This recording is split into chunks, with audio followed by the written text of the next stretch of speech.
Hi, today I'm going to tell you a bit about the present perfect simple tense. I'm telling the present perfect simple because, of course, we have two present perfect tenses, and today I'm going to tell you about the more complex one.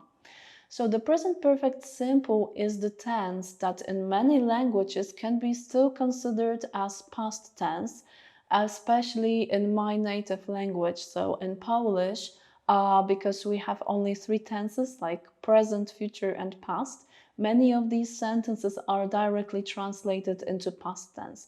But you have to remember that present perfect simple or continuous, which I'm going to tell you about in my next movie, is still considered as present tense, but a bit special because you have to remember that to talk about a situation or a state in this tense, there is always a situation that happened in the past and influences the present. This is the major criterion about using this particular tense.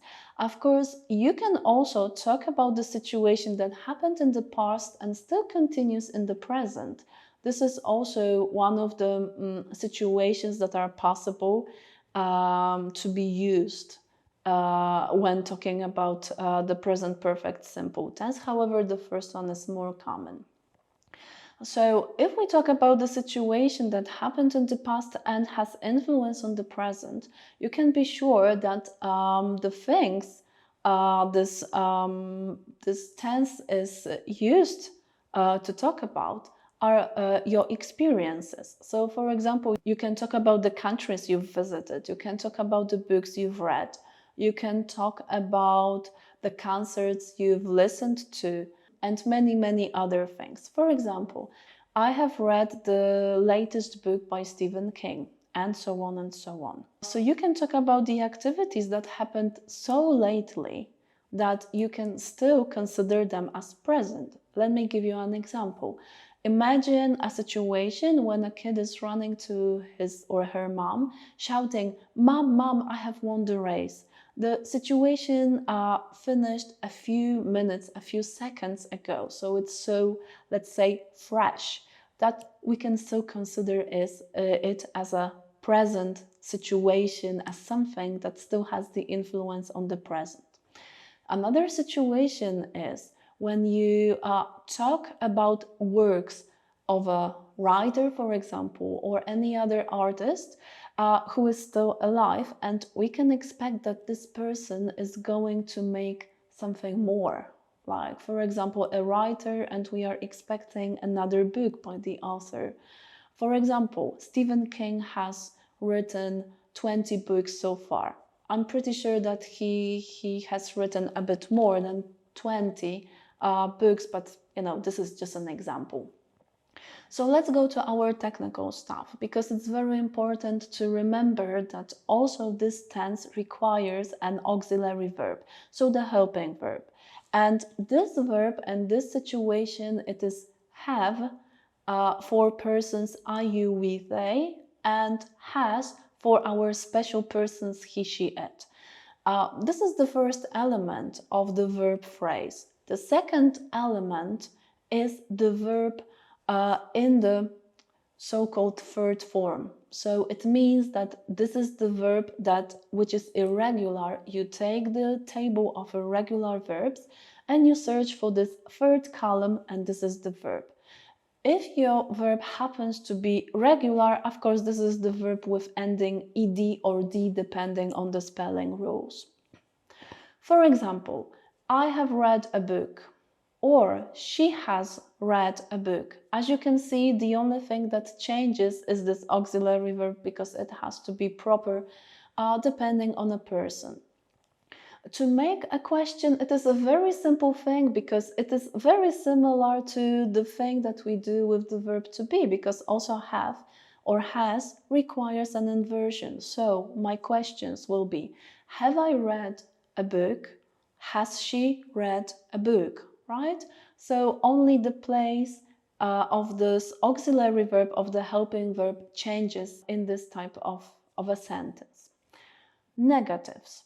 You just add the word not to your auxiliary verb forming, for example, have not or has not.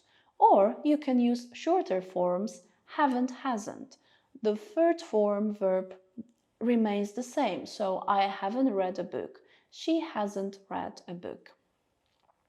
When we talk about the present perfect simple tense, we also need to talk about some words which are very specific to this tense. And I'm talking about the words like already, just, and yet. So let's start with the first two because they are the words that are possible to be used only in affirmative sentences, and they always appear in the same place. So this is just after the auxiliary verb. For example, I have already read the book, or I have just read the book, right? The difference in meaning is that with the word already, something has been done till the moment we are talking about this activity.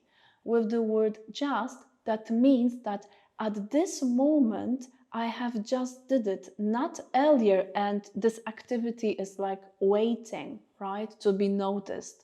No, just at this point I have finished reading that book. The third word is the word yet, which means that depending, of course, on the sentence, because it is possible to be used in a question and a negative sentence. And depending on the type of the sentence, it can be understood as not yet or already, right? So for example, have you read your book yet? In the sense already, have you finished doing this? And I haven't finished my book yet. No, I haven't done it, not yet. The second group of the words are the words since and for.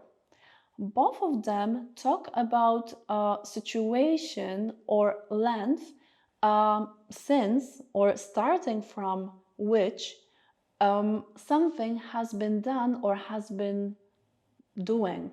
Both of them tell about the situation from which something has been done.